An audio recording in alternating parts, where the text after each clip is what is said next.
Welcome to this course on La Gimblette by Course Andrès. Andrès is one of the most influential harpists and harp composers of our time.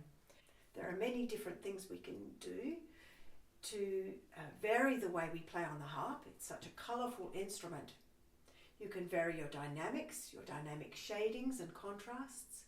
You can vary your gestures, the speed of your wrist action, whether you raise, what kind of arpeggiation you're using for your chords, or maybe you don't arpeggiate at all for variation, how you're phrasing, and what notes you might bring out more than others. It's a trill variation, and it's a great one to learn how to do a two-handed trill on the harp. And it's very much about alternate wrist actions. You can just do that a little bit between your two hands first, to feel how your wrist is just going to go, both hands exactly the same, straight backwards and forwards on your arm like that.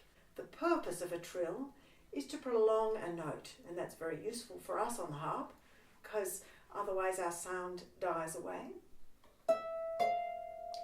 So you'll want to place on that E, and almost place your thumb as you play the E, as you speed up.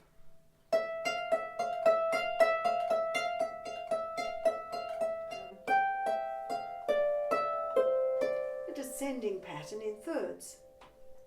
We're going to use oscillation for this. If you haven't encountered oscillation before, it's really important to get a hold of now and use this opportunity to practice it. Oscillation is something we do when the thumb plays every second note in a pattern. So I also use this one to think about how to do a fourth finger slide. The little grouping has 5 ascending notes, and this we often do with a slide. A fourth finger slide is, for most people, a little bit more complicated than doing a thumb slide descending. So let's look at the technique of doing that. We don't place all the fingers, just place your fourth finger. See, I've got braced my fingers here, they're all ready to go, but they're not on the string.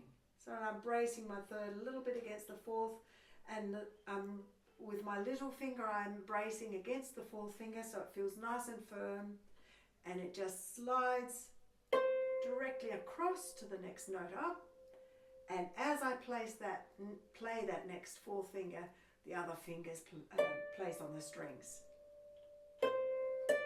like that. So you can. Our last variation, variation 12, is very grand, and Andrès has chosen to set it as a sarabande. So this is a neoclassical style to use an older dance form